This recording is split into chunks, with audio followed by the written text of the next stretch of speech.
¿eh? No tanto el video, pero más caseros que los míos, pero bueno, pero contentos y bendecidos. Oh, hola otra vez para muchos. Amén. En mi país dicen, cuando uno lo hacen predicar mucho, te sacan el jugo. No sé cómo le dicen acá. Parecido, ¿no? Amén. Pero estoy contenta, igual dice, estoy contenta. Es mi pasión poder predicar esta noche, no sé si las 2, las 3 de la mañana, no, más o menos, ¿no? Vuelo para Italia, pero ustedes me tienen acá.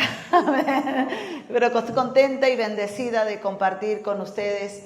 Mi pasión ha sido predicar siempre y lo es, así que en lo que podamos ayudar en el reino de Dios, aquí estamos. Para los que no me conocen, mi nombre es Viviana del Valle, amén. Soy de la ciudad de Buenos Aires, Argentina, allá al fin del mundo, como siempre digo, amén. Estamos liderando la Iglesia Luz a las Naciones, en el centro de lo que es Buenos Aires, Argentina. Hace 19 años soy pastora. Primero no quería ser, como todos los pastores, primero dije, lo último que voy a hacer en la vida es pastora. Así que les recomiendo que nunca diga eso, porque lo primero que fui pastora. Amén, porque yo daba clases, tenía seminarios, escuela, viajaba por todo el mundo, amén, predicaba, enseñaba y volvía a mi casa feliz y contenta. Amén, los pastores que se arreglaban con la gente. Amén. Pero Dios llamó a mi esposo al pastorado, así que aquí estamos, contento y bendecido del llamado de Dios ahí en Buenos Aires, Argentina.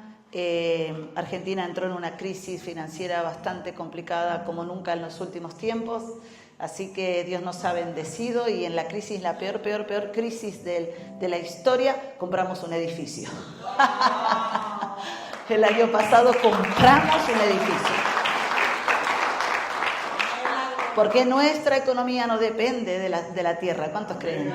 Y Dios lo hace para glorificarse. Porque nosotros, ¿por qué no nos diste cuando teníamos? Dios nos dio cuando no teníamos para que digamos que fue Él y no fuimos nosotros, ¿verdad? ¿Cuántos creen que Dios nos va a dar lo propio en el momento más difícil? Amén. Tiene que creerlo, tiene que arrebatar la palabra. Yo creo en eso. A mí el día que Dios me dijo, te voy a abrir una ventana en los cielos y te voy a bendecir como nunca antes en medio de la crisis, yo tomé la palabra y Dios me dijo, mañana a esta misma hora te voy a bendecir. Y al otro día, a las 6 de la tarde de ese mismo 24 horas, fui a la inmobiliaria, a bienes raíces, y cuando entré, el de bienes raíces, que es así como mi hijo, me tocó y me dijo, pastora, ¿qué estás esperando para comprar el edificio? Y yo no tenía un mango, decimos en Argentina, no tenía una moneda en el bolsillo, pero yo me había acordado lo que Dios me habló el domingo desde un púlpito, así que atento hoy, ¿eh? Lo que Dios me habló. Viene el príncipe azul, a ver cuánto atrapan la palabra. No, esas cosas no se profetizan, esas cosas, amén. Usted tiene que orar y ahí Dios le va a dar. Para romper un poco el hielo, ¿verdad? Amén. No se emocione que después le da un beso y se convierte en sapo. Así dice un cuento en el colegio de mi país, no sé si será verdad. No, nada de eso. Era para romper un poco el hielo, amén. Nada, me hacen ir por otro lado. Estábamos hablando del edificio, ¿verdad? Y ese día el de la inmobiliaria me dice, y yo me acordé de la prédica del día anterior, que Dios me había dicho, ¿cuántos leyeron la historia de los 4 leprosos a la puerta de la ciudad? ¿Sí? Que viene uno y le profetiza a Eliseo, le dice, mañana se abrirá una ventana en el cielo y la harina valdrá 4 veces y tendrás abundancia, bla, bla, bla. Y entonces había un príncipe al lado del rey y el príncipe lo mira y dice, eso no va a ocurrir, ni que Dios abriera una ventana en los cielos podría ocurrir con la crisis de hambre que hay en el país. Y entonces Eliseo voltea y le dice, por cuanto has creído eso, pasará. La ventana se va a abrir mañana, pero tú no lo vas a ver, vas a morir. ¿Se acuerdan la historia? ¡Wow! Y yo dije, bueno, la ventana de los cielos se va a abrir para nosotros mañana. Y yo miré el reloj y eran las 6 de la tarde. Amén. Y el otro día, a las 6 de la tarde, olvidé la palabra, pero estaba en la inmobiliaria. Y cuando el de bienes raíces me dice, me pega así en la espalda, me dice, ¿qué estás esperando, pastora, para comprar el edificio? Me acordé. Y le dije, sí, yo lo voy a tomar. Mentira, no tenía un mango en el bolsillo, pero yo tenía una palabra. Yo le doy mucho valor a esta palabra. Yo doy, pero muchísimo valor a esta palabra. ¿Cuánto le valoran la palabra? Si Dios lo dijo, así es. Yo no cuestiono nada. Llegué enloquecida, emocionada, vamos a comprar el edificio y todos me miraban como me miran ustedes ahora, ¿no? Como esta está mal de la cabeza, no tenemos ni para comer y está queriendo comprar un edificio de $150,000. Amén. Pero bueno, así fue. No quiero hacer larga la historia porque quiero predicar, pero pudimos comprar un edificio y lo pagamos, lo terminamos de pagar hace unos meses. Dios nos bendijo de una manera extraordinaria. Me faltaría el día para contar la gente que nos daba ofrenda, que llegaban a nuestras cuentas, iba a congresos y la gente me miraba, ¡pum!, me daba $3,000 solo con mirarme. Y yo me quería ir al shopping, pero no podía. Pero ¿qué quiero decir con esto? Quiero decir que cuando uno se embarca en el sueño de Dios, ¿no?, y le cree a Dios, uno también tiene que entender para qué es lo que Dios te da, ¿verdad? Y Dios nos bendijo y hoy estamos contentos, ampliando el templo que ya tenemos. Nos dio, Señor, un terreno muy grande y mediante la crisis decidimos darle de comer a 200 personas de una ciudad. Así que hacemos unas ollas gigantes, los hermanos colaboran y hacemos comida y vienen a buscar sus viandas. Mi esposo agarra, ¿cómo le dicen al palo ese que revuelve la olla? El cucharón, se saca foto, ¿no es cierto? Como que cocinó, pero no cocinó nada, mentira, son las fotos nomás. Como hacen otros, que no quiero decir, que me dijo, qué rico me quedó el arroz hoy. Yo tuve presente. Bueno, el tema es que en el peor momento de la crisis es donde Dios ahí te bendice más. ¿Cuántos creen que el momento difícil es donde vas a ser más bendecido para darle al Señor? Así que sería muy largo contarte todo el trabajo que hacemos, pero estamos contentos con muchas iglesias, con mucho trabajo. Amén. Ahora mi esposo está en Italia dando una conferencia, nos encontramos mañana. Así que doy gracias a Dios por este tiempo compartido aquí en este lugar. Amén. Y ustedes me extraen lo de Dios. Amén. Por eso hoy le preguntaba al Señor de venida a camino, Señor, ¿qué puedo compartir anoche con mis hermanos? Y me vino una palabra, pastor, cuando estaba sentado ahí, me vino una palabra que en esta iglesia hay muchos soñadores. Amén, esto me dijo el Espíritu Santo. Soñadores a quien Dios le va a cumplir el sueño. ¡Pum! Tiré la bomba. No sé cuántos van a atrapar la palabra que estoy diciendo. En esta iglesia hay mucha gente soñadora a quien Dios le cumplirá el sueño. Yo, si fuera usted, celebro, aplaudo, digo algo, hago algo, porque lo que no se celebra se pierde. Y cuando hablamos de un soñador en la Biblia, podemos hablar de alguien muy importante como fue Daniel, ¿no? Cuando decimos soñador, viene a nuestra mente Daniel. Por eso vamos a estudiar Daniel capítulo 37, versículo 19 al 22. Génesis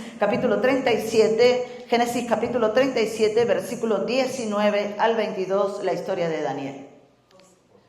Génesis capítulo 37, verso 19 al 22. Vamos a estar hablando, la historia de José, corríjame, pastor, vengo predicando hace 5 días. La historia de José.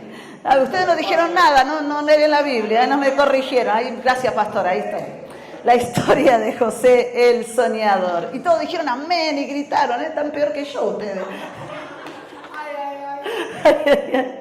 Muy bien, capítulo 37, verso 19, si lo encontró me dice amén. Si encontró Génesis 37, 19, me dice amén. Amén.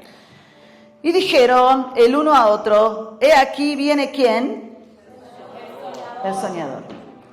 Verso 20, ahora pues venid, ¿y qué dijeron?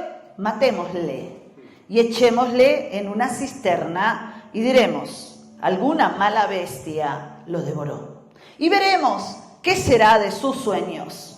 Cuando Rubén oyó esto, los libró de sus manos y dijo, no lo matemos. Y le dijo Rubén, no derraméis sangre echarlo en esta cisterna que está en el desierto y no pongáis manos en él, por librarlo así de sus manos, para hacerlo volver ¿a quién? ¿Para hacerlo volver a quién? Esta es una revelación, grábela, Ahora vamos a hablar de esto. Para hacerlo volver a su padre. Esta es la poderosa historia de José. Vamos a estar orando. Padre, te doy gracias Señor, por estar aquí reunidos, Señor, Dios mío, todos juntos, porque tú lo has prometido y lo has preparado en este día especial. Queremos pedirte que tú nos hables y nos ministres con el poder de esta poderosa palabra, Señor, que no ha vuelto vacía, sino que produce el efecto para la cual fue enviada en el lugar y en el tiempo preciso, establecido por ti. Señor, que esta noche salgamos, Señor, con una palabra, de una manera diferente, empoderados con esta palabra que transforma y cambió a miles de personas y millones en la historia, y no será la excepción en esta noche, sino que la palabra producirá el efecto, Señor, que tú tienes preparado. Te damos gracias y te damos la bienvenida a la exposición de la palabra, precioso Espíritu Santo, en el nombre de Jesús, nuestro Señor. Amén y amén. Aplauda, mi amigo, el Espíritu Santo.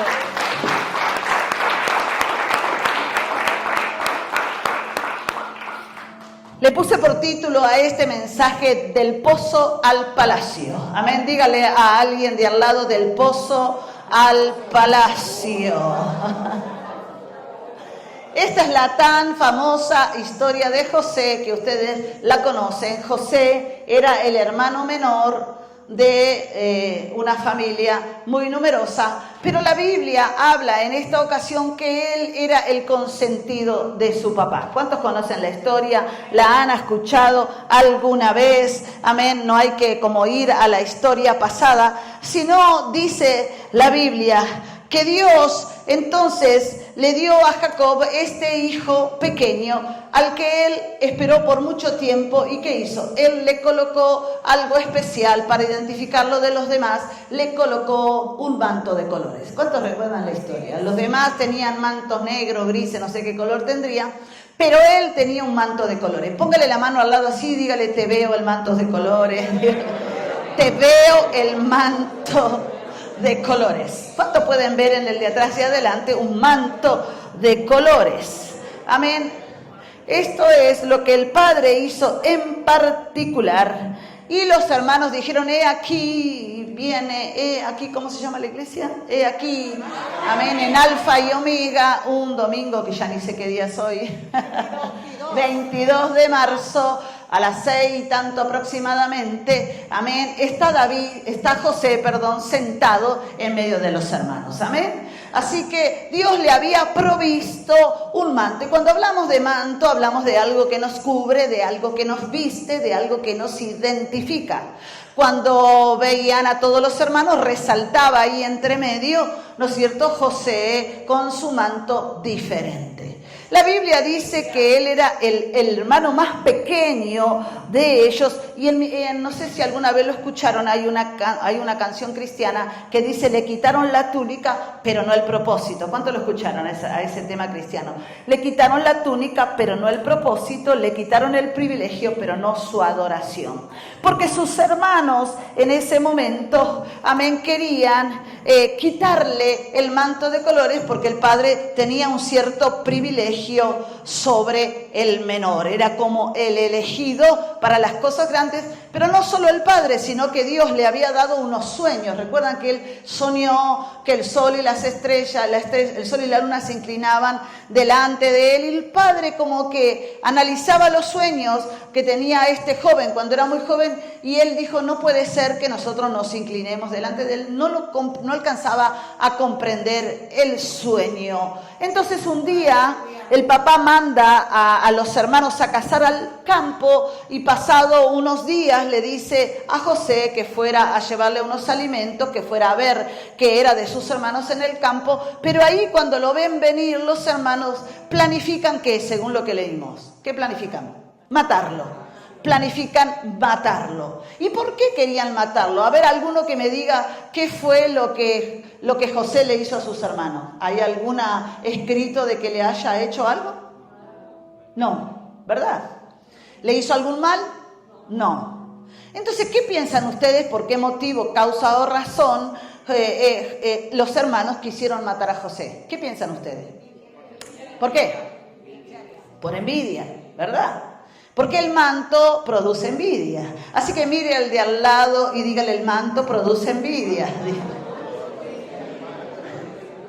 el manto produce envidia, no en nosotros ni con nosotros, ¿verdad?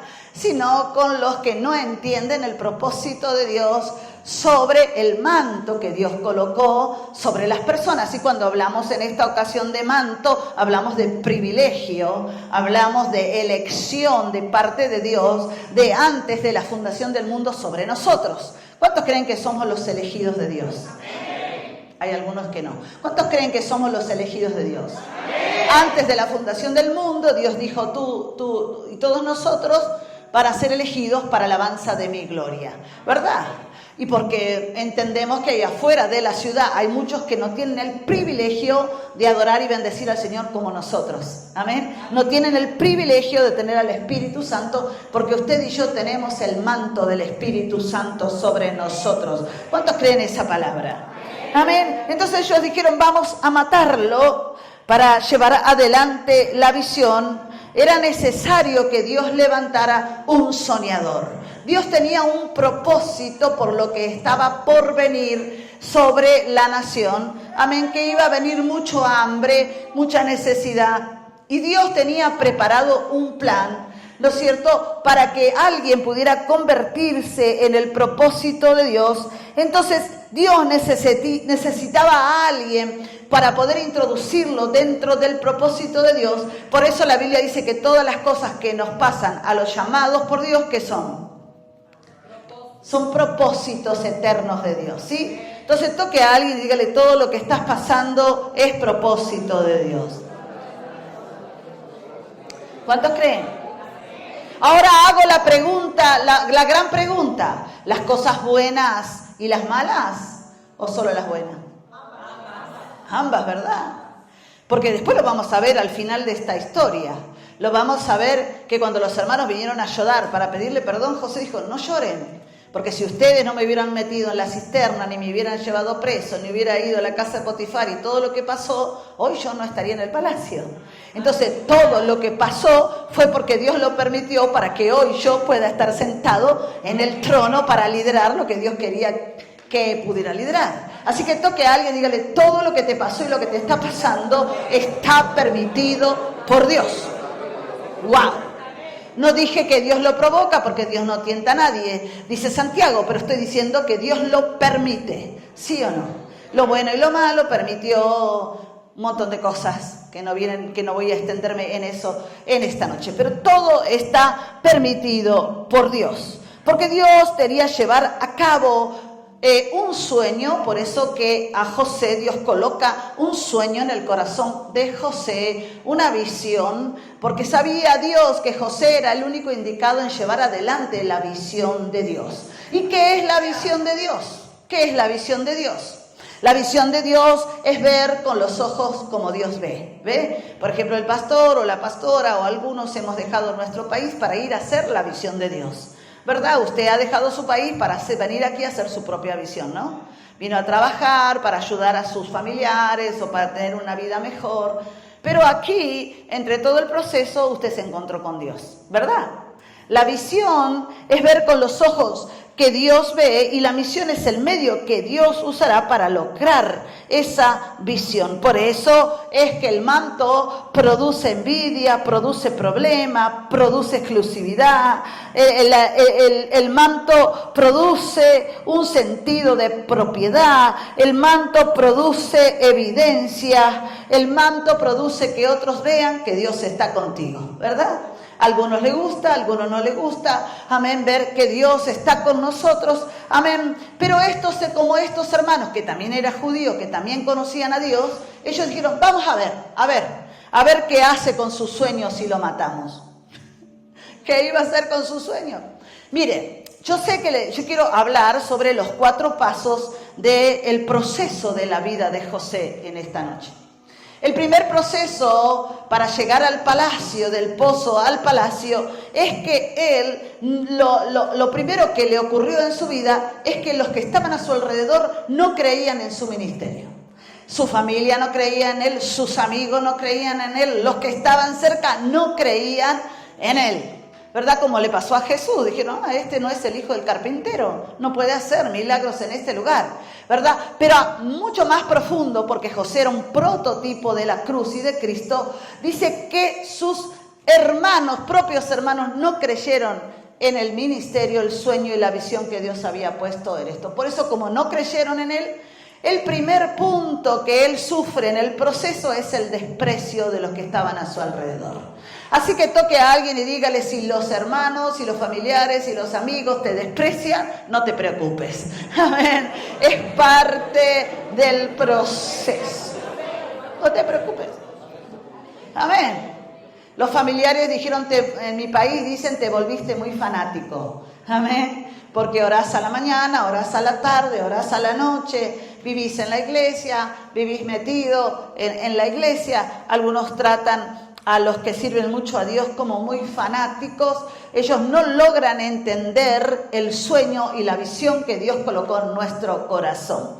Por eso, número uno, ¿no es cierto?, para llegar al palacio, y ahora vamos a explicar qué es, entendemos que no nos tenemos que hacer problema si los que nos rodean no comprenden la visión, misión que Dios nos ha dado, ¿verdad? ¿Cuántos se han sentido alguna vez incomprendidos? Amén, por la visión, misión. Los familiares, a mí yo viajo de que tengo 20 años y tengo muchos hijos. Y yo me decía, ¿cómo vas a dejar tus hijos para irte al África? Amén. Y yo decía, pero mientras yo estoy en el África, Dios está cuidando y bendiciendo a mis hijos porque yo me ocupo de que todo esté bien para ellos. Y mis hijos no necesitaban médico, ni hospital, ni nada, y eran bendecidos. Amén. Pero había gente que decía, no. Yo no sé si, creo que lo decían por envidia. Vos tú tienes que quedarte a cuidar tus hijos, porque esa es tu tarea. Amén. Y yo decía, no, tengo el manto, ¿no lo ves? Mírame el manto. Amén. Así que, como entendí que era parte del proceso, no le contestaba nada y seguía la visión, misión que Dios me dio. Por eso es que, número uno, lo que produce el manto es envidia, incomprensión. Amén. Produce que los que están a nuestro alrededor no comprendan el por qué y el para qué hacemos las cosas, por qué vamos tanto a la iglesia, por qué oramos tanto, por qué servimos al prójimo, por qué perdonamos, por qué un montón de situaciones que produce ese manto, amén, tan importante que Dios puso. El manto es la elección o la predestinación de Dios para nosotros. ¿Qué es esto? Palabras difíciles que estoy hablando. La elección es que Dios, entre 65 millones, me dijiste que habían acá en Londres, más o menos, 60, en todo en Gran Bretaña. En los 65 millones de Gran Bretaña, a Dios le plació elegirte a ti y a mí para que adoremos su nombre. ¿Eso no es un privilegio? Hay gente que muere sin conocer a Dios. Gente que no tiene el privilegio de adorar y sentir la presencia de Dios. Dios nos ha elegido, dice la Biblia en el Salmo 139, desde antes de la fundación del mundo, nos ha elegido para alabanza de su gloria, para que seamos parte de la extensión poderosa del reino de Dios y parte de esta visión, misión que Dios comenzó, ¿no es cierto?, con el mundo y continuó con Jesús en la cruz, ¿verdad? Todas las iglesias cristianas del mundo tienen la misma misión. ¿Cuál es? ¿Cuál es? El pastor dijo algo muy importante, dijo, lo que más me gozo, dijo él, es que pude ganar una musulmana, que hubieron 100 almas que se convirtieron al Señor. Entonces, el viaje tiene sentido, amén, porque el propósito está enfocado, está cierto, amén. Entonces, no solo Dios nos ha elegido para que nosotros disfrutemos su presencia. ¿Cuántos disfrutan la presencia de Dios y entramos en esa presencia y decimos, ay, que no se termine más, que no quiero salir, ¿verdad? O me pasa a mí nomás. Uy, no quiero salir de la presencia tan poderosa, ¿no es cierto?, que nos visita, que tenemos el privilegio de sentir al Espíritu Santo y todo lo que Él hace. Amén. Pero hay gente que no tiene este privilegio de poder sentir lo que nosotros sentimos. Por eso es que hablamos de una predestinación. Pre es ante, destino. Hubo un predestino para nosotros, que Pablo lo habla en Romanos, la predestinación. Por eso es que Pablo pregunta y dice que ¿acaso Dios elige a unos para salvación y a otros para perdición? De ninguna manera, muchachos, dijo Pablo. Amén, no dijo muchachos, lo digo yo, pero dijo de ninguna manera. Dijo, Dios le da libre albedrío de decidir, entonces unos deciden la salvación y otros deciden la perdición. Y ahí se plantea el tan controversial versículo que Dios eligió a Faraón ahí con las 10 plagas para que se pierda. Porque no, Pablo dice, Dios le dio muchas oportunidades para decir, arrepiéntete, arrepiéntete, arrepiéntete, deja salir a mi pueblo, arrepiéntete. Y él siempre dijo, no, no, no, no. O sea que no fue la elección de Dios, sino que fue la elección propia, la que lo llevó al lugar donde él se encontró. Pero somos elegidos y como Dios es omnisciente, no es un omni, sino que es omnisciente, eso es que lo sabe todo. Entonces, como Él lo sabe todo, sabe que usted y yo vamos a decir sí o vamos a decir no. Entonces hay una predestinación de Dios para todos nosotros, como la había para José. Lo que pasa que los hermanos veían algo especial en José y no pudieron soportar, ¿no es cierto?, ese manto que él tenía. Y yo después de que, porque usted conoce la historia, que lo toman a él, cuando venía, él venía a traerles comida, pero ellos lo toman y ¿qué hacen? Lo tiran, lo quieren matar, Rubén lo salva, ¿no? Dice, seamos librados de la sangre de mi hermano. Entonces lo tiran en un pozo, en un foso, un pozo, ¿verdad? No un pozo pequeño, un pozo profundo, amén. Pero antes de tirarlo, ¿qué le quitan? Le quitan el manto. Y digo yo, pregunto, ¿no? ¿Para qué querían el manto? ¿Le servía ponerse el manto de su hermano? No. Porque el manto funciona solamente con a quien Dios se los da. ¿Me entiende? El manto que Dios te da es tuyo, no es de otros, ¿verdad? Entonces, él quería tomar un manto, que ellos querían tomar un manto, pero ¿sabe qué? Mire, era tanta la envidia que el manto lo llevaron, mataron un animal y lo llenaron de sangre. ¡Wow! Solo tomaron el manto para ensangrentarlo. Y el manto lleno de sangre, porque hay quienes solamente quieren el manto, quieren destruir tu vida solo para que quedes destruido. Voy a hablar como pastora, veo a muchos que hacen división en la iglesia, se llevan un grupo de gente y después la gente no queda en ningún lado. Porque ni siquiera queda en otro lado, ni siquiera sirve a Dios, sino que se aparta. Son gente que envidia el manto, roba el manto, solo para mancharlo con sangre. ¡Qué tremendo!, ¿no? Estamos hablando de otra gente que está pensando en dividir la iglesia, ¿verdad? Yo creo que ellos que hicieron el manto para ensangrentarlo y lo llevaron ensangrentado al Padre. Imagínese el Padre. Dice, mi alma no llegará al Seol, Señor, hasta que tú puedas consolarme. ¿Verdad? Él quedó en angustia muy profunda y creyó que un animal había devorado a su hijo. Pero Rubén profetizó algo que a mí me impresionó. Dijo, entonces pongámoslo en la mano de él, echémoslo en la cisterna que está en el desierto y no pongáis mano en él. Pero esto lo hizo por librarlo de sus hermanas, solo, para que él volviera al propósito del Padre. Ay, cuando yo leí esto lloré porque entendí que las pruebas solo son para hacernos volver a Dios. Porque no habría otra manera de volver a Dios si no hay pruebas. En medio de las pruebas nos hacen volver al Padre. Dijo, solo esto es para volver al Padre. Usted conoce el proceso, parte 1 del proceso de José, sus hermanos lo desprecian, es despreciado por los que están en su alrededor, es despreciado por su propia familia, como le pasó a todos los elegidos. David lo despreció su padre, sus propios hermanos, o sea, nadie podía creer el poderoso ministerio que ellos cargaban y portaban, amén. Así que Dios tiene un manto poderoso para nosotros, amén. ¿Cuántos creen eso? Dígale al de al lado, juntate más conmigo que soy poderoso. Vamos, dígale algo, juntate más conmigo. Vamos, ¿ve? Que ni usted le cree al de al lado. Dígale a alguien, juntate más conmigo que soy poderoso. Entre los hermanos, ¿me entiende?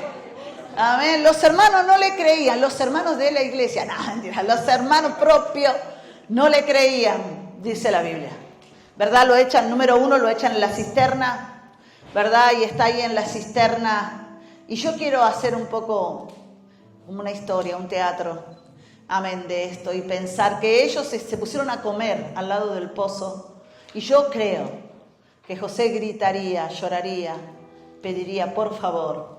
Imagínese la situación, sabiendo que lo iban a dejar ahí en el pozo. ¿Qué corazón tenían esta gente, verdad? Porque no estamos hablando del hermano fulano, del hermano, estamos hablando de su propia sangre. Entonces yo me puse a pensar, qué tremenda que es la envidia, ¿no? Hacia un ministerio, el celo hacia otro ministerio que está creciendo. Yo tengo un par de discípulas, todas pastoras con iglesia grande, y yo las felicito cuando logran algo, porque le digo, tu logro es el logro del reino, amén, tu crecimiento es el crecimiento del reino, y si el pastor compra un edificio, todos aplaudimos, porque es un avance para el reino. Si tú no puedes alegrarte con la bendición del otro, estás en problema, si no podemos gozar con las bendiciones del otro. Fue tan tremendo, pastores, que yo creo que lo escucharon gritar, llorar, pedir por favor, pero seguían comiendo al lado del pozo sin importarle lo que el ungido estaba viviendo en el pozo. Pero ahí Rubén tenía su corazón de, ay, ¿cómo le voy a decir a papá? El problema de Rubén era con el padre, tampoco con el hermano. Y entonces, usted conoce la historia, que dijo, no lo matemos. Justo pasaba una caravana y dijo, mejor vendámoslo. Sí, mejor. Segundo, parte del proceso de la vida de José, siendo el hombre que tenía la solución para una nación, se convirtió, les voy a dar algo que me fascinó. Toda la vida de José se basó en su servicio. Él nunca quiso ser el vicepresidente de una nación. Él solo persiguió el servicio. ¡Wow! Reciba. Si usted persigue el servicio, va a llegar a lugares de gobierno. Si usted persigue el servicio, va a llegar muy alto. Porque lo único que a él le importaba era servir. ¿Aún? ¿Cómo voy a servir si estoy pasando una prueba? Me dijo una hermana, estoy hecha percha, dicen en Argentina. No puedo. ¿Qué voy a orar por otros si la que necesita oración soy yo? Me dijo. Amén. Pero cuando nosotros perseguimos el servicio, el servir a otros, aunque nosotros estemos mal, mientras estamos sirviendo, eso malo se arregla, porque Dios no es deudor de nadie. ¿Cuántos creen en esta palabra? Amén. Necesitamos convertirnos en los más poderosos servidores del reino de Dios y su justicia. Alguien que crea esto. Lo venden ellos a otro y se convierte en el servidor, amén, de Potifar. ¿Cuántos conocen la historia de Potifar, verdad? Y ahí en lo de Potifar se convierte en el mejor servidor que Potifar tenía. Amén, se levantaba primero y se acostaba último, no había que decirle las cosas, él servía. Toque a alguien y dígale igualito que tú, dígale igualito que tú. Amén. No había que decirle que sirva, no había que decirle nada. Era el primero en llegar a la iglesia y el último en irse, ¿verdad? Era el que decía, no, pastor, no barra, yo barro. No, pastor, no limpie, yo limpio, ¿verdad? Así dice la Biblia, que se admiraron de su servicio y su inteligencia. Y la Biblia dice que se convierte en el mayordomo de la casa de Potifar, era el mejor. A tal punto que Potifar le confió su finanza, un hombre multiarchimillonario, le confiere sus finanzas, ¿verdad? O sea, estaba bien, podía comer bien, vestir bien, se convierte, su servicio lo llevó a un alto lugar. Pero la Biblia dice, usted conoce la historia, que la esposa de Potifar se enamora, amén, porque ¿cuántos quieren ser hermosos? A ver, levante la mano, te voy a dar la dirección del salón de belleza. ¿Cuántos quieren ser hermosos? Te doy la dirección del salón de belleza. La presencia de Dios hermosea el rostro, dice la Biblia. La presencia del Señor hermosea el rostro. Si no me mire a mí que tengo 35. La Biblia dice entonces que la mujer, claro, lo vio lleno de la gloria de Dios y se enamoró. Dijo, no sé, sabio, hermoso, tenía una presencia, ¿verdad? Usted conoce la historia. Y ella esperó la oportunidad y fue donde estaba él. Y él dijo dos cosas muy importantes. Primero, porque hay muchas conjeturas teológicas con respecto a esto, y lo voy a decir y que usted lo tome bien. Muchos dicen que él era homosexual, por eso no quiso estar con la mujer. Muchas malas escrituras, ¿verdad? De muchos escritores. Pero no, él puso su objeción, dijo, yo por dos cosas no estoy con vos. Primero, porque amo a Dios y jamás haría esto. Y segundo, porque soy fiel a mi líder. ¡Guau! Codea al de al lado, codea al de al lado y dígale: fiel a tu líder, fiel a tu pastor, fiel a tu pastora, fiel a tu iglesia, fiel a tus principios, fiel, fiel, fiel. Los servidores somos fiel, no engañadores.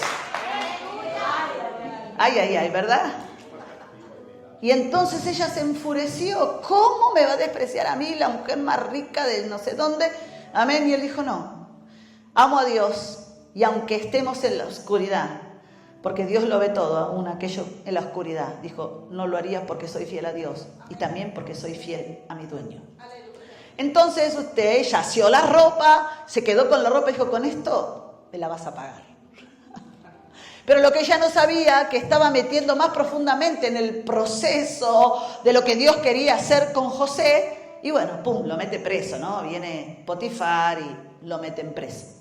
Por una calumnia, él está preso, amén. Ahí, entonces, en su tercera etapa de su vida, era el hombre más soñador y más poderoso, el hombre que tenía decodificado el sueño para salvar la economía de una nación, estaba detrás de las rejas. Entonces yo pienso que a veces Dios nos ha dado una palabra tan poderosa para salvar ciudades, pero a veces estamos detrás, reciba esto, de las rejas espirituales. Las rejas están aquí en la mente pensando que nosotros no somos, que Dios nos puede llevarnos a nosotros a las Filipinas, amén, que Dios no puede hacer eso, amén, porque nosotros tenemos un potencial, un llamado, pero está detrás de las rejas, amén, en el proceso. En el proceso dice la Biblia que se olvidan de José en la cárcel. Científicamente no sabemos cuántos años él pasó ahí en la cárcel, pero muchos. Amén. Usted conoce la historia que viene el copero y el panadero del rey ahí, ¿verdad? Donde él estaba dentro de la cárcel. Y ahí, mediante él estaba ahí dentro de la cárcel, ellos tienen un sueño. Y recordemos que iniciamos la historia hablando de que él era un soñador, ¿verdad? Entonces, mientras él dice, primero y principal, número uno, que él era el servidor número uno dentro de la cárcel. A ver, dentro de la cárcel era el primero en levantarse y el último en acostarse, en limpiar toda la celda. Entonces se convierte en el jefe carcelero de ahí adentro. Porque en todo lugar, aún en medio de la crisis, él era el mejor. Dígale al de al lado: aún en medio de la crisis, igual que vos, sos el mejor, igual que tú, sos el mejor. ¿Qué pasa cuando somos procesados? ¿Qué pasa cuando andamos en crisis? Venimos arrastrando a la iglesia, un pie con el otro. Si usted supiera por lo que estoy pasando, ¿verdad? Dice la Biblia que ¿qué le tocaría a José detrás de la reja? ¿Verdad? Dice que él era el mejor en el servicio. Cada vez que estaba metido en más procesos, más servía. Reciba esta palabra. Cuando estés metido en más procesos, más tenés que servir para que venga la bendición. Más profundo te quiere llevar el enemigo, más servicio. Porque cuando más sirvas el reino de Dios, las puertas se van a abrir. Una de tus hijas me hacía acordar una discípula que yo tengo en la iglesia, que el esposo era adicto y ellas comenzaron a venir a la iglesia, la mamá y las dos nenas con un nenito. Te estoy hablando, no sé, sería como unos 30 kilómetros de la iglesia, muchísimas calles, amén. Y como no tenían para comer, ellas venían caminando y se volvían caminando a la iglesia. Por tiempo nunca lo supimos. Solo una vuelta con mi esposo fuimos a cargar gasolina lejos y las veíamos después de 2 horas. Pero esta no es la hermana con las nenas.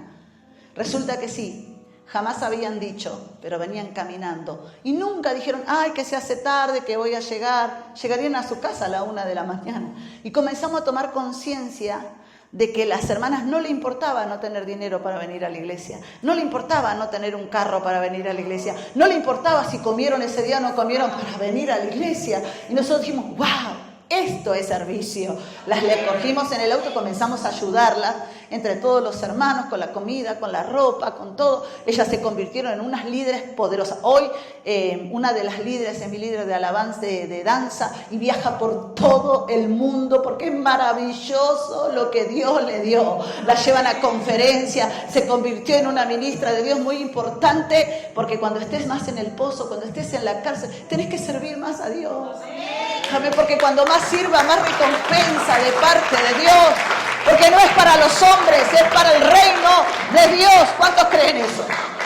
Es para el reino de Dios. Tercer proceso, dijimos a José en la cárcel, encarcelando sus sueños, encarcelando su visión, encarcelando todo. Ahí el panadero y el copero tienen un sueño, y quieren la interpretación. Y ahí dice, sí, yo escuché uno que está aquí en la cárcel que interpreta sueños, ¿verdad? Y ahí aparece José y le dice al panadero, eso que soñaste, que no vamos a hacer, es muy largo, sino eso que soñaste es que en 3 días te vas a morir. Y al copero le dice, eso que soñaste es que en 3 días vas a salir y vas a ser reincorporado a tu oficio en el palacio. Cuando vayas, acuérdate de mí, pero lo que menos hace el copero es acordarse de él, ¿verdad? Pero aquí la última y cuarta parte de esta historia es que el rey ese día comió mucho asado. Asado argentino, no sé qué comió. Pero tuvo un sueño, ¿sí? El rey soñó esa noche un sueño y después el sueño se repitió y tenía un montón de magos, astrólogos y todas esas cosas, pero nadie le pudo interpretar el sueño y el rey sentía que estaba turbado, amén, con las vacas flacas y las vacas gordas que soñó al lado del río. ¿Recuerdan la historia? ¿No es cierto? Él sabía que había algo, pero no podía decodificar el sueño. Entonces ahí, como ya el rey, como no encontraba a todos los brujos a que le daba de comer, ninguno pudo interpretar el sueño del rey, estaba medio enojado. Entonces el copero, me acuerdo, dijo el copero, que cuando estaba así, le cuenta la historia, ¿no? Que había uno ahí que entonces dice, él me interpretó los sueños tal cual salieron, amén.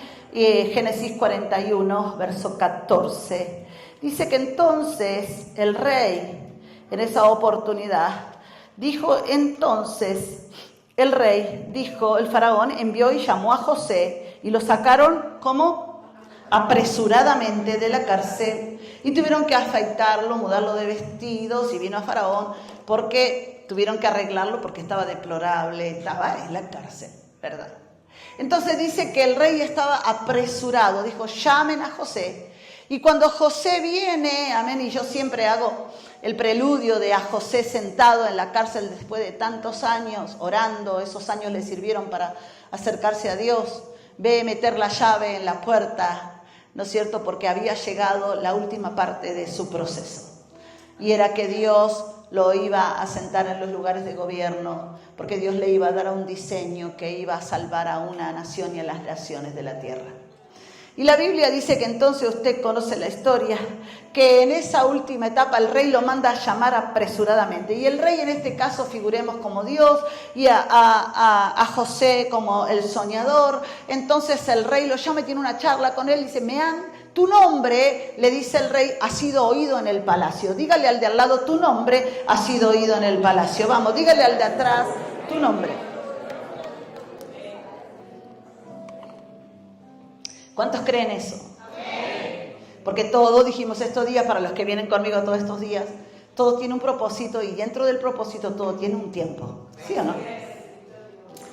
Jesús, 33 años y medio, fue el hijo de José y de María. Pero después de pasar por las aguas se convirtió en el Mesías prometido. Porque todo tiene un tiempo de parte de... dijo una hermana, por eso ahora entiendo que vengo a la iglesia y las cosas son iguales, pero hay un tiempo determinado de parte de Dios para que lo que somos se convierta en realidad, ¿verdad? Por eso a los soñadores que algún día soñaron con predicar a mucha gente, con trabajar para Dios, para convertirse en un misionero, aquellos que soñaron con cantar, con predicar, con una familia feliz, quiero decirle que Dios tiene este tiempo para activar nuestros sueños. ¿Cuántos creen esta palabra? Amén. Dios está apresurado contigo. Dígale al de al lado, Dios está apresurado contigo. Está apresurado. José no entendía nada, lo llevan delante del rey. El rey, después del versículo que leímos, del 14 en adelante, dice que el rey le dice, tu nombre ha sido oído en el reino, he oído que interpretas sueños. Y dijo, momento, dijo, no soy yo, dijo José, es Dios en mí. ¡Wow! ¡Qué tremendo!, ¿no? Tenía la oportunidad de salir de la cárcel y de salvarse, pero no se atribuyó la gloria. No. Dijo, no, perdón, quiero aclarar algo. El que interpreta los sueños no soy yo, es Dios a través de mí. Entonces, él dice, bueno, y le cuenta ahí, y José le interpreta, le dice, lo que soñaste de las vacas gordas son que viene abundancia sobre la nación, y las vacas flacas es que viene hambre sobre toda la tierra. Entonces, él le dijo, yo te aconsejo que en los años de abundancia guardes, ¿no es cierto?, generes y guardes para los años que vienen de pobreza. Y el rey quedó impresionado con la revelación, con la visión y el sueño de este joven. Entonces hizo una junta con un montón de príncipes que él tenía, ¿no es cierto? Y dijo, he oído a un hombre que tiene el espíritu de los dioses santos. Le dijo, quien me ha revelado lo que ha de venir. Y entonces él me ha dicho que elija a alguien. Verso 37, 41, 37. El asunto pareció bien a Faraón y a sus siervos. Y dijo Faraón a sus siervos, ¿acaso hallaremos a otro hombre como este, en quien esté el Espíritu de Dios? Toque a alguien y dígale, no hay otro como tú. Dígale, vamos, toque a alguien. No hay otro como tú. ¿Sabe por qué? Porque está al lado tuyo, tiene el Espíritu Santo. ¿Sí o no? ¿Tiene el Espíritu de Dios? ¿Sí o no? Amén. Por eso dijo, no vamos a encontrar a otro que tenga el Espíritu de Dios, porque en ese tiempo, hablamos el otro día con el derramamiento del Espíritu Santo, que era sobre algunos y no sobre todos. O sea que en este momento, no ahora, pero en este momento, solo José tenía el Espíritu Santo. ¿Cuántos dicen amén? Pero este privilegio que era para algunos, hoy es para todos. Usted puede acceder a la presencia de Dios, escuchar la voz de Dios en el secreto. Y si usted está pasando por alguno de estos procesos, yo le diría que le pregunte a Dios, ¿para qué, Señor? ¿A dónde me quieres llevar con el proceso? ¿Por qué sufro y sufro? Señor, ¿qué es lo que me quieres enseñar? Quizás el Señor te quiera enseñar a servir. Aleluya. Quizás el Señor te quiera enseñar a servir en medio del proceso. Porque es bueno servir a Dios cuando tenemos todo, cuando abundamos, cuando tenemos trabajo, cuando hay dinero, cuando hay felicidad, cuando todo está bien. Pero ¿sabe dónde se prueba el verdadero siervo? Es cuando no tiene nada, cuando está pasando la crisis, cuando camina kilómetros para venir a la iglesia porque no le importa, nada le impide servir a Dios. Amén. Eso es señal de que estamos siendo procesados y aprobados en medio del proceso. Dios estaba apresurado con Daniel y la Biblia dice que entonces deciden colocar deciden colocar a José como el ministro de Economía de la nación de Egipto, ¿verdad? Usted conoce la historia y en los 7 primeros años hace que sembrar los campos, trabaja muchísimo, tiene muchísimos empleados, llena los graneros y quiero llegar a esta última parte que me encanta y me fascina. 41, amén, 41, 53. Génesis 41, 53. Así se cumplieron los 7 años de abundancia que hubo en la tierra de Egipto. Y comenzaron a venir los 7 años ¿de qué? De hambre. Como José había dicho. Y hubo hambre en todos los países. Más en la tierra de Egipto que había pan. Cuando hablamos de pan en la Biblia, ¿de qué hablamos? ¿Qué representa el pan? ¿Qué representa el pan?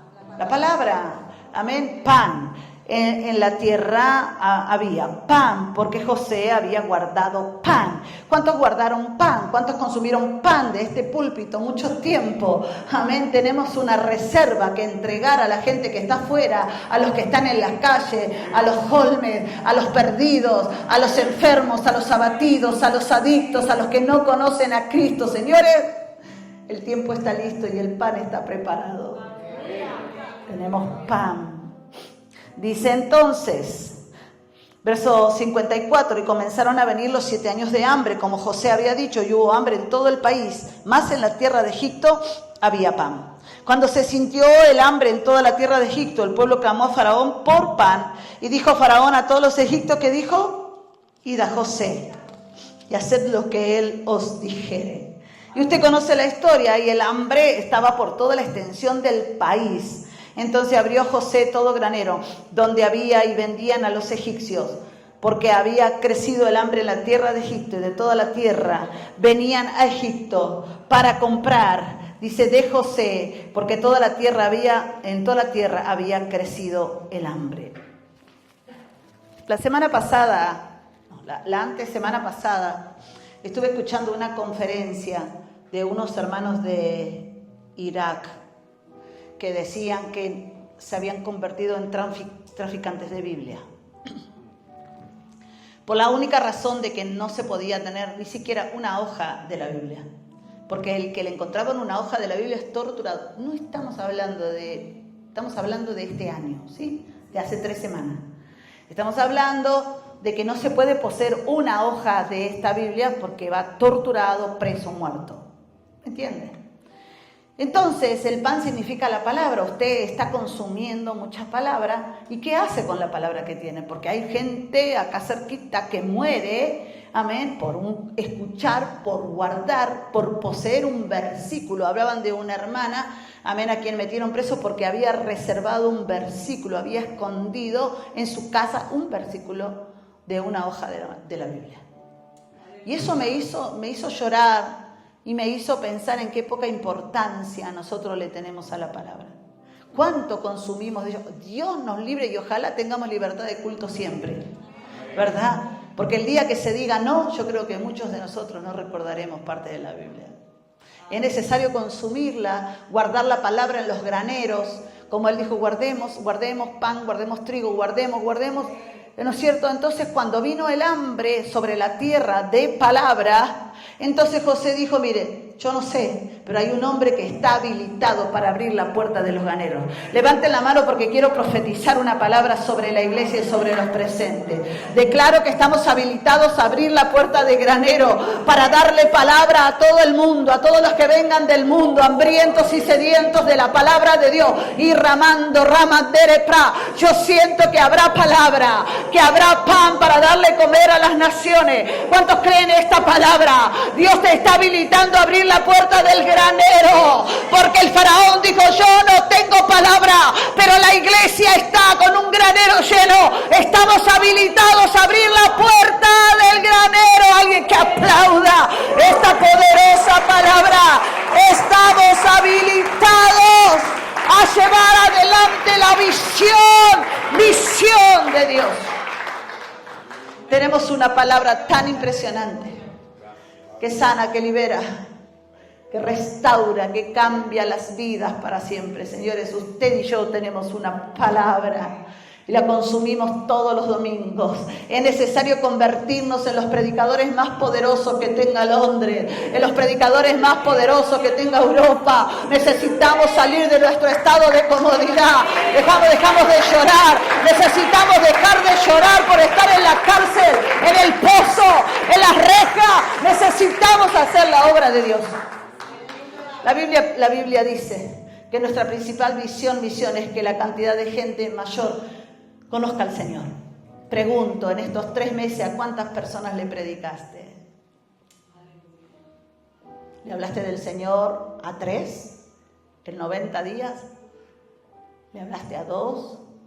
¿Le hablaste a 1? Estás perdonado. ¿Sabe por qué? Porque no había una conciencia, habíamos perdido el norte. La iglesia es para ganar gente para el reino de Dios, y si la misión no se cumple, no está el objetivo. El objetivo es que usted y yo nos llenemos de palabra para darle palabra a los hambrientos, los sedientos, los que están necesitados a causa de ti y de mí. Mucha gente pueda correr a comer de ese pan que está almacenado en ese granero. Dios nos habilitó a abrir la puerta, y este joven se convierte en el ministro de Economía más poderoso que tuvo la tierra, en el imperio más poderoso del momento. Y después viene el padre, vienen los hermanos, ¿no? Usted conoce la historia. Que él, en vez, ¿qué haría usted? Ponga la mano en el corazón. Si te tiran en el pozo, te meten en la cárcel, te hacen todo lo que te hacen. Si usted los tiene ahí, ¿qué haría? La verdad, no me va a decir de forma espiritual. Me vengo. La verdad, 17 años de proceso y después viene a pedir ayuda. Pero ¿qué hizo él? ¿Saben lo que hizo él, no? Aleluya. Él se fue a un rincón a llorar y lloraba hasta el punto que todo el palacio dijo, ¿qué le pasa a José que está llorando? El poderoso José está llorando. Lloraba porque sabe que él era un prototipo de Cristo. Porque sin merecerlo Cristo fue a la cruz y murió por nosotros. Nos perdonó con todo lo que nosotros hicimos y hacemos siempre. Él era el prototipo del perdón. Él perdonó a sus hermanos, por eso fue y se abrazó a una columna a llorar. Y todos decían, ¿qué le pasa a este hombre teniendo tanto poder? Pudiendo meterlos presos, matarlos, hacer lo que quisiera. Él decidió perdonarlo. ¿Cuántos deciden perdonar a los que te hicieron daño para pasar al próximo nivel? Necesitamos amar al prójimo como a nosotros mismos para estar habilitados a abrir la puerta del granero. No importa la edad, estamos habilitados a predicar el evangelio. Convirtámonos en esos ganadores de alma, en esos que van a habilitarse para abrir la puerta del granero. Estamos en los últimos tiempos. ¿Cuántos creen eso? Y la Biblia dice que él les tendió una trampa para que le trajeran al Padre, y cuando el Padre vino, él bendijo al Padre, es larga la historia, bendijo al Padre y bendijo a toda su descendencia. Dice que hizo traer a 70 personas desde su lugar y les preparó una ciudad llamada Gosén para que vivieran sus padres, sus hermanos y todos sus familiares. Y entonces cuando los hermanos se dieron cuenta que ese tan pintoso era su hermano que habían tirado en la cisterna, se asustaron. Sí, cualquiera se hubiera asustado, ¿verdad? Y él dijo, no tengan cuidado, porque el pozo, la cárcel, solo fue el proceso, y se los agradezco, porque solo fue el proceso para llegar al palacio. Amén. ¿Sabe qué? Dígale a los que te rodean y te hacen daño, gracias. Porque si tú no me hubieras llevado al proceso, no me hubiera acercado a Dios para pedirle al Señor. No hubiese doblado mis rodillas, no hubiese ayunado para encontrar aquellos que te soltaron, que te abandonaron, que te hicieron daño, aquellos que hablaron mal de ti. No hubiese sido posible lograr el propósito. Porque dice el libro de Ageo, no sé si estoy en tiempo, dice el libro de Ageo que le dijo el Señor al pueblo, le dijo, te traje lluvia e inundé tus campos para ver si volvías a mí. Le dijo Ageo al pueblo, sequé la cosecha para ver si acaso doblabas tus rodillas y me hablabas a mí. Le dijo Dios, traje devastación sobre tus tierras para ver si acaso esas pruebas producían que volvieras a mí. A veces las pruebas son para volver a Dios. Plantéese por qué. Porque es la única manera de que te detengas y dobles tus rodillas y te analices en qué estoy mal, en qué estoy bien. Perdóname, Señor. Amén. José le dijo, no tengan pena, porque lo que pasó solo fue para colocarme en el lugar donde Dios me puso hoy. Gosén, la ciudad donde guardó a toda su familia. Gosén duró 400 años. Hasta que vino Faraón, ¿no?, con la historia de Moisés. Pero dice que Gosén fue libre de todas las plagas. Ninguna plaga de las que vino afectó a Gosén, el lugar de Dios. Dios está apresurado. Quiere llevarnos del pozo al palacio. No sé cuál será tu palacio. No sé cuál es el propósito que Dios tiene para ti, pero estoy clara que si estás en este lugar no moriste con todo lo que te pasó, no te mató el amor, no te mató el hambre, no te mató la situación difícil, no te mató el COVID y estás aquí, es porque Dios quiere hacer algo poderoso contigo. ¿Cuántos creen esta palabra? Ya están los graneros habilitados, Alfa y Omega, para levantarnos en este poderoso tiempo, para hacer algo poderoso en medio de esta ciudad. Una ciudad de avivamiento, una ciudad de poder, una ciudad de palabra, una ciudad de granero, una ciudad extraordinaria. Amén. De esta ciudad, los más grandes predicadores se levantaron para llevar la palabra a todo el mundo. Y profetizo que serás uno más, que va a abrir el granero y le darás palabra a todo el mundo. Y profetizo Alfa y Omega, quiero profetizar sobre ustedes. Pastora, vení al lado de tu esposo porque estoy recibiendo una palabra. Levante su mano porque hoy quiero profetizar.